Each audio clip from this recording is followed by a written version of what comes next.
Merci Madame la maire. Mes chers collègues, cette communication aurait dû être l'occasion de redonner à mi-mandat une vision pour le commerce parisien. Au lieu de cela, comme l'a rappelé mon collègue Jean-Baptiste de Froment, vous égrenez des dispositifs préexistants et qui relèvent plus d'une certaine autosatisfaction qu'une réelle volonté d'action. Je ne reviendrai pas sur le rendez-vous historique raté par votre majorité sur l'ouverture des commerces parisiens le dimanche. Si nous devons relever quelques points d'accord dans cette communication, je parlerai naturellement de la mission confiée à la CMA-Est de réaliser le contrat de revitalisation artisanale commerciale parisien. Oui, nous devons travailler pour une plus grande diversité commerciale dans les quartiers les plus vulnérables. Nous partageons également votre souhait de placer l'innovation comme un levier au service de la nouvelle économie de proximité, notamment par la mise en œuvre d'une stratégie numérique engageant notamment le développement du commerce par l'écosystème des start-up. C'est tout à fait nécessaire. Passons maintenant aux désaccords, et au premier rang desquels la création d'un groupement d'intérêt économique ayant pour but de regrouper les bailleurs sociaux au sein d'une entité unique. Nous y voyons là votre volonté de suradministrer la gestion des locaux commerciaux. Vous créez donc une structure de plus. Nous déplorons d'ailleurs l'absence de consultation, aussi bien au stade de la constitution de ce GIE que dans son fonctionnement annoncé, qui laissera peu de place aux mairies d'arrondissement. Et sans attendre cette laborieuse constitution, nous avons pris les devants, notamment à la mairie du 17e, pour coordonner l'offre de baux commerciaux disponibles. Une initiative qui ne coûtera pas un euro aux contribuables.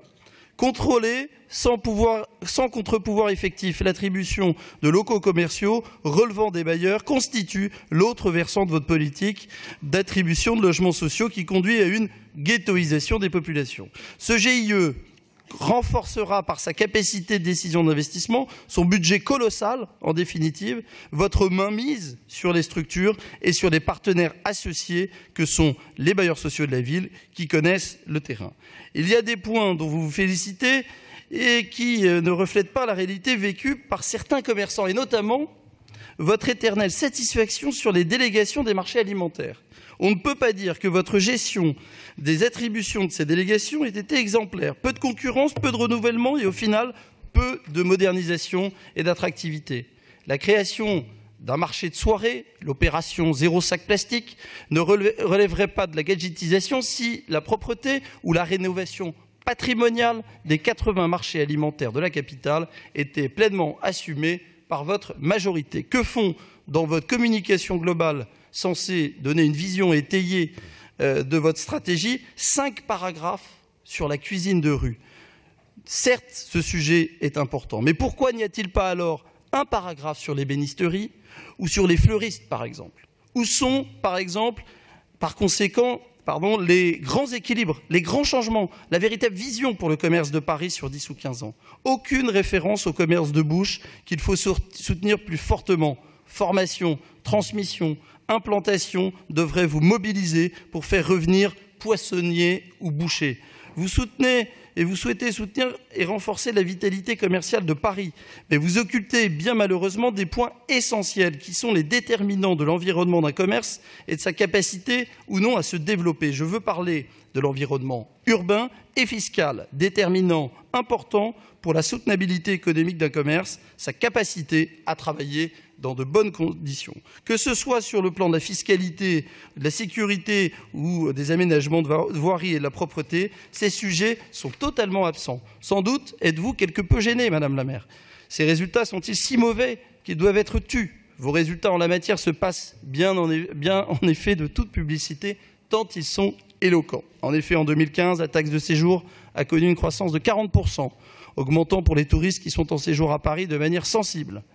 Vous avez encore procédé à une augmentation des droits de voirie, ce qui porte cette augmentation depuis 2014 à 5%, pénalisant notamment les terrasses des 22 000 cafés et restaurateurs parisiens.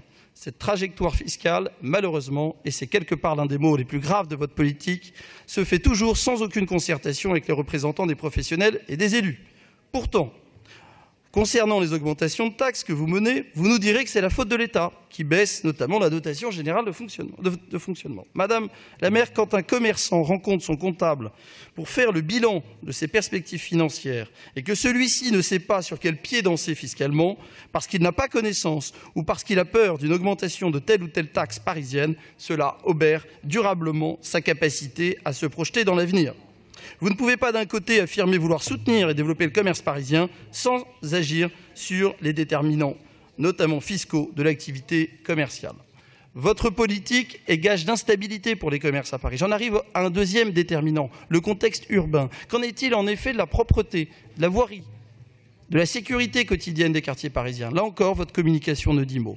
Nous savons bien que le contexte fiscal entre l'État et les collectivités locales est compliqué. Mais de grâce, cessez, quand on parle de développement, de toujours nous parler d'une réponse par une réponse administrative, par un réflexe dirigiste, suranné, création de groupements, de commissions, sans jamais vous attaquer aux vrais problèmes, comme celui de l'impôt, des taxes et de son utilisation concrète pour que nos rues soient propres, ou encore celui des droits de voirie qui doivent être modérés afin que les commerçants puissent, dans un environnement fiscal et urbain stable, avoir des perspectives d'installation qui permettent de s'intégrer durablement à Paris.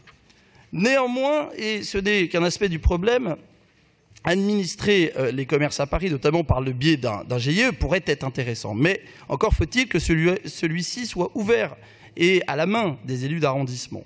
Vous avez donné dans la communication tout à l'heure un signe, mais il faudra être beaucoup plus concret à l'avenir sur ce sujet. Aussi, votre communication garde le silence sur la coordination des actions qui pourraient être menées avec des acteurs économiques comme les chambres de commerce, la chambre de commerce, mais également comme la métropole du Grand Paris, qui aujourd'hui peut imaginer que le commerce parisien vit encerclé par l'enceinte de tiers. Le commerçant se fournit à Rungis, vend à des clients qui peuvent habiter dans la proche banlieue parisienne et qui travaillent et qui viennent travailler à Paris, grâce notamment au e-commerce. Vous n'envisagez pas à ce titre la circulation dans Paris pour le commerce, en lien avec les communes alentours, le Grand Paris ou la région.